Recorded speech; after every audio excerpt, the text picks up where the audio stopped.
Posible kaya na si Moses yung iginagalang ni leader na nag-guide sa mga Hebrew papalayo sa Egypt at ang crown prince na si Thutmose ng sinaunang Egypt ay parehong tao?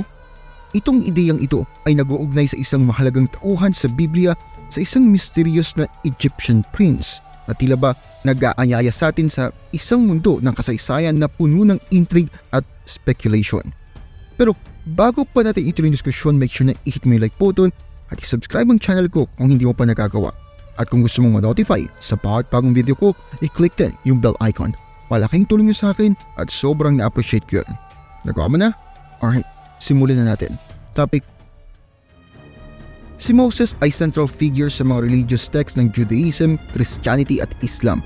Pinakakilala siya sa kwento sa Book of Exodus ng Biblia at sa Quran bilang leader na tumanggap ng 10 Commandments mula sa Diyos sa Mount Sinai.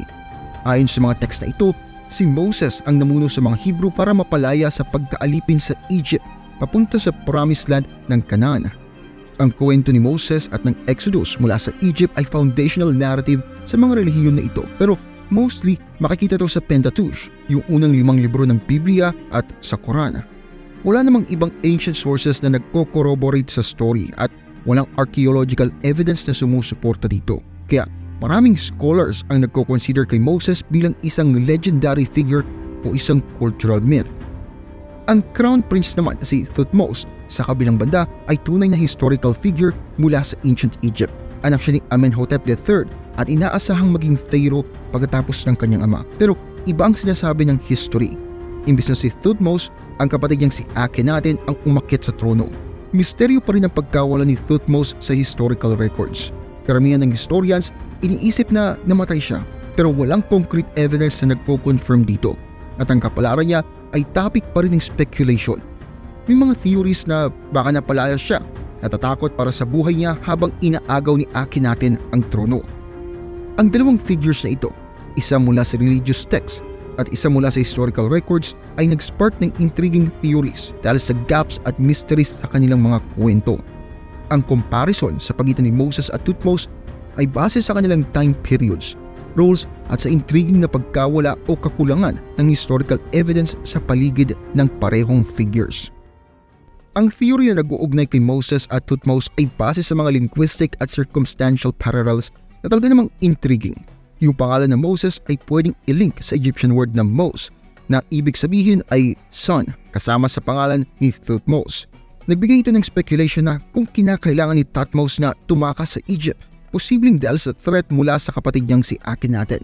Baka tinanggal niya yung Thut, meaning God, sa pangalan niya, na naiwan na lang ay Mos, na malapit naman talaga sa pangalan na Moses. Dagdag pa rito, may significant religious shift sa Egypt nung time ni Akhenaten. Lumayo siya sa traditional Egyptian polytheism patungo sa monotheism, ang pagsamba nga kay Aten. May speculation na baka ang religious upheaval na ito ay naka-impluensya sa monotheistic beliefs na makikita sa Judaism, Christianity at Islam. Yung connection na ito ay nagpo-pose ng ideya na kung si Thutmose bilang si Moses ay nagdala ng mga ideya mula sa Egyptian religious reform, ay papaliwanag nito ang monotheistic na ugat ng mga relihiyong Abrahamic. Nagambag din si Sigmund Freud sa diskusyong ito sa kanyang teoryang Moses and Monotheism. Sabi ni Freud, hindi Hebrew si Moses kundi Egyptian priest na posibleng konektado sa monotheistic revolution ni Akhenaten. Ayon kay Freud, pinili ni Moses ang mga Hebrew bilang followers niya at inilipat niya ang Egyptian religious beliefs sa kanila na naging foundation naman ng Jewish monotheism. Pero hindi lahat ay sumasang-ayon sa teoryang ito. Maraming historians at archaeologists ang nagsasabing wala namang direct historical o archaeological evidence ang naglilink kay Thutmose o kay Akhenaten kay Moses. Yung biblical account kay Moses, tingin ng ibang scholars ay mythological o cultural narrative lamang kaysa sa historical record. Sabi nila na yung mga kwento tungkol kay Moses ay posibleng nag-evolve over time, nadagdagan ng layers of legend sa isang posibleng historical o entirely mythical figure. Kahit may mga criticism, patuloy na intriguing sa scholars at sa ordinaryong tao yung teoryang ito. Nagpe-presenta ito ng fascinating possibilities ng cross-cultural exchange at shared historical lineage sa pagitan ng ancient Egypt at Hebrew people. Ang kawalan ng matibay na ebidensya ay nangangahulugan na ang ugnayan sa pagitan ni Moses at Thutmose ay nananatiling haka-haka lamang. Pero pinubuksan nito ang intriguing discussions tungkol sa pagtatakbo ng history, religion at myth. Ang teorya na nag-uugnay kay Moses at Thutmose ay talagang nakakaintriga, parang kombinasyon ng kasaysayan, relihiyon at misteryo.